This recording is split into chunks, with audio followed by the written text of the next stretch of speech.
तो दिल्ली से अगली खबर सामने आ रही है, जहां पर बीजेपी मुख्यालय में जश्न की तैयारियां शुरू हो गई हैं। आपको बता दें कि शाम 7 बजे बीजेपी मुख्यालय पहुंचेंगे प्रधानमंत्री नरेंद्र मोदी। विधानसभा चुनाव के परिणाम को लेकर संबोधित यहां पर करेंगे। और आपको ये भी बता दें कि जिस तरीके से महाराष्ट्र में बड़ी जीत हासिल करते हुए महायुति नजर आ रही है, उसी के उपलक्ष्य में अब बीजेपी की जश्न की तैयारियां शुरू होगी है। बीजेपी मुख्यालय में जश्न होगा। शाम 7 बजे प्रधानमंत्री नरेंद्र मोदी पहुंचेंगे।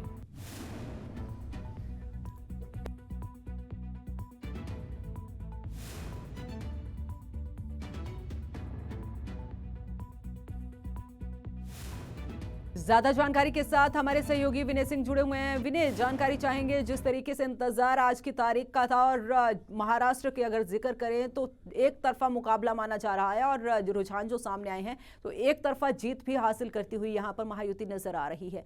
अगर दिल्ली का जिक्र करें, किस तरीके की तैयारियां बीजेपी मुख्यालय में देखने को मिल रही हैं? देखिए, बिल्कुल तैयारियां सुबह से ही भारतीय जनता पार्टी मुख्यालय में, और चूंकि आज शाम को प्रधानमंत्री भाजपा मुख्यालय आएंगे और कार्यकर्ताओं को संबोधित करेंगे, और हमेशा इस तरह का देखा गया है कि जब भी चुनाव परिणाम आते हैं प्रधानमंत्री बीजेपी मुख्यालय आते हैं और कार्यकर्ताओं को संबोधित करते हैं। जो प्रचंड बहुमत यहाँ पे महायुति को मिला है, उसको लेकर भाजपा क्या कहती है, इसके लिए हमारे साथ भाजपा के राष्ट्रीय अध्यक्ष राजीव जेटली जी हैं। जेटली जी, जिस तरह से एक तरह से प्रचंड बहुमत, क्या भाजपा ये मान के चल रही थी महाराष्ट्र में ऐसा होने वाला है? पहली बात तो मैं प्रवक्ता बोलूँगा, आपके मुंह से शायद गलत निकल गया है। और दूसरी बात ये है कि भारतीय जनता पार्टी के प्रति जो जन भावना थी वो ही कहीं ना कहीं आपको मैंडेट के रूप में नज़र आ रहा है। आप ये देखिए कि हम एग्जिट पोल को देख रहे थे, सम्मान भी करते हैं, लेकिन ऐसा प्रतीत हो रहा था कि जो जन भावना है उस हिसाब से शायद एग्जिट पोल नहीं आए हैं, क्योंकि बड़ा गैप हमें उसमें देखने को मिलना चाहिए था, जो एग्जिट पोल में नहीं देखने को मिला था। हमारी जीत जरूर दिखाई थी, लेकिन आप जिस तरीके के रिजल्ट सामने आ रहे हैं उससे पता चल गया है कि महाराष्ट्र की जनता ने पूर्णतः भारतीय जनता पार्टी को अपना समर्थन दिया है। और हम जिस राज्य में चुनाव लड़े हैं, हमारा कभी भी वोट परसेंटेज कभी घटा नहीं है।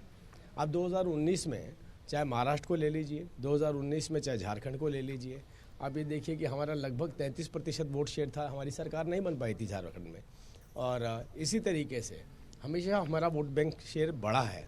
तो ये एक बात दर्शाती है कि भाजपा के प्रति जो जनता का लगाव है वो कहीं ना कहीं मैंडेट के रूप में नजर आता है, और यही बात आपको हरियाणा में देखने को। हरियाणा पे ही मैं आने वाला था। हाल ही में हरियाणा चुनाव संपन्न हुए, वहाँ पे भारतीय जनता पार्टी ने इतिहास रचा। अब महाराष्ट्र में परिणाम आए हैं आज, यहाँ पे मैंडेट जिस तरह से मिला है वो अपने आप में ऐतिहासिक है। बैक टू बैक बीजेपी इतना ज़्यादा वोट बैंक भी बढ़ा रही है और जो विधानसभाएं हैं वो भी जीत रही हैं। बिल्कुल, देखिए मैं यही बता रहा हूँ आपको कि हमारी जो नीतियाँ हैं, देश के प्रधानमंत्री ने जो नीतियाँ बनाई हैं, उन नीतियों के वाहक के रूप में हमारे मुख्यमंत्री, हमारे केंद्रीय मंत्री काम करते हैं, और उनका एक ही उद्देश्य रहता है कि अंतिम व्यक्ति तक उसके अधिकार पहुँचाना। अगर आप अंतिम व्यक्ति तक उसके अधिकार पहुँचाएंगे तो अंतिम व्यक्ति कतार में खड़ा होकर के अपनी भावनाओं को कहीं ना कहीं मैंडेट में बदलता हुआ नजर आएगा। और ये दोनों ही जगहों पे आप देखिए, चाहे हरियाणा की बात करें चाहे महाराष्ट्र की बात करें, मैं इंक्लूडिंग झारखंड भी कहूँगा, जो भी अभी आंकड़े आ रहे हैं वो थोड़े से अप डाउन हो रहे हैं, लेकिन फिर भी अंतिम व्यक्ति ने, कतार में खड़े अंतिम व्यक्ति ने भारतीय जनता पार्टी के पक्ष में वोट किया है। और चाहे वो उच्च जाति किसी भी श्रेणी से आता हो, वो आर्थिक रूप से सक्षम हो, मध्यम रूपी हो, या वो बिल्कुल ही जिसे कहा जा सकता है कि अंतिम, जिसको हम कहते हैं गरीब व्यक्ति हो, जब उसने महसूस किया कि देश के प्रधानमंत्री उनके साथ खड़े हैं और उनकी ज़रूरतों के हिसाब से उन तक उनकी अधिकार पहुंचा रहे हैं, तो उसे अपने आप को सुरक्षित महसूस किया। और उसको लगता है कि देश और सभी प्रदेश अगर किसी के हाथों में सुरक्षित है तो वो भारतीय जनता पार्टी के नेतृत्व के हाथों से। हरियाणा चुनाव संपन्न हुआ, महाराष्ट्र झारखंड संपन्न हुआ, अगला चुनाव देश की राजधानी दिल्ली का है, जो कि संभावना जनवरी फरवरी में अगले साल हो। उसके लिए आप लोग कितना तैयार? देखिए, मुझे लगता है कि दिल्ली में भारतीय जनता पार्टी इस बार सरकार बनाएगी। उसकी एक बड़ी वजह रही है कि पहले जो भी आम आदमी पार्टी की सरकार थी उस पर बार बार विश्वास जताया जनता ने, लेकिन जो उनकी हकीकत थी वो उससे अवगत नहीं थे कि उनका असली एजेंडा क्या है।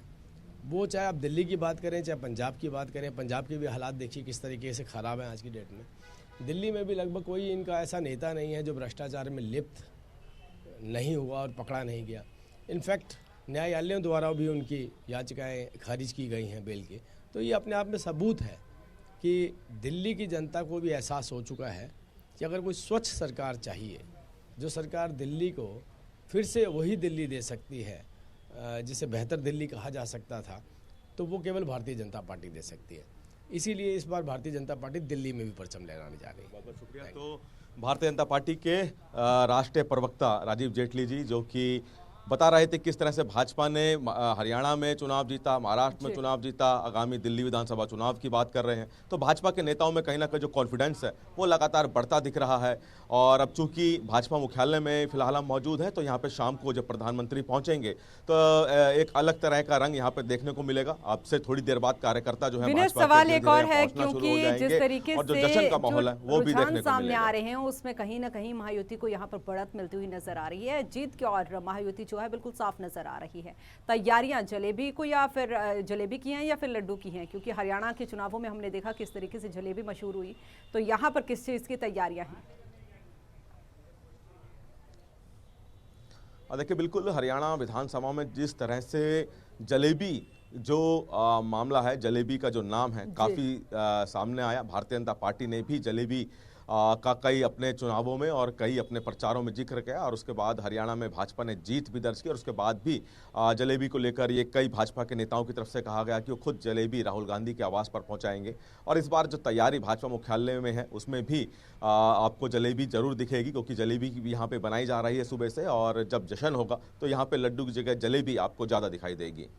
जी अविन, एक और जानकारी चाहेंगे, क्योंकि अगर हम महाराष्ट्र का भी जिक्र कर लें, अगर झारखंड का भी जिक्र करें, दोनों राज्यों के आज नतीजे सामने आने हैं, लेकिन कहीं ना कहीं अगर महाराष्ट्र का जिक्र करें, 149 सीटों पर जो है बीजेपी ने अपने उम्मीदवार उतारे थे। 128 सीटों पर जो है उम्मीदवार जीतते हुए नजर आ रहे हैं। महाराष्ट्र में अच्छी स्थिति में है बीजेपी, लेकिन अगर झारखंड का जिक्र करें तो वहां पर बेहतर स्थिति नजर नहीं आ रही है बीजेपी की। और देखिए, बीजेपी के जो राष्ट्रीय प्रवक्ता हैं, जिस तरह से अभी हमने उनसे बात की, उन्होंने कहा कि अभी थोड़ा इंतजार कीजिए, स्थिति अप डाउन हो रही है। तो बीजेपी कहीं ना कहीं अभी झारखंड के जो रुझान आ रहे हैं उस पर भी नज़र रखे हुई है और कह रही है कि पूरे परिणाम आने दीजिए, फासला बार ऊपर नीचे हो रहा है। तो इसलिए बीजेपी वेट एंड वॉच की स्थिति में है। झारखंड को लेकर भी बीजेपी आश्वस्त नजर आ रही है। हालांकि फिलहाल जो रुझान आ रहे हैं वो एनडीए के पक्ष में नहीं आ रहे हैं, लेकिन आश्वस्त यहाँ पे बीजेपी फिर भी दिख रही है। जी चलिए विनय, बहुत बहुत शुक्रिया आपका तमाम जानकारी के लिए। नजर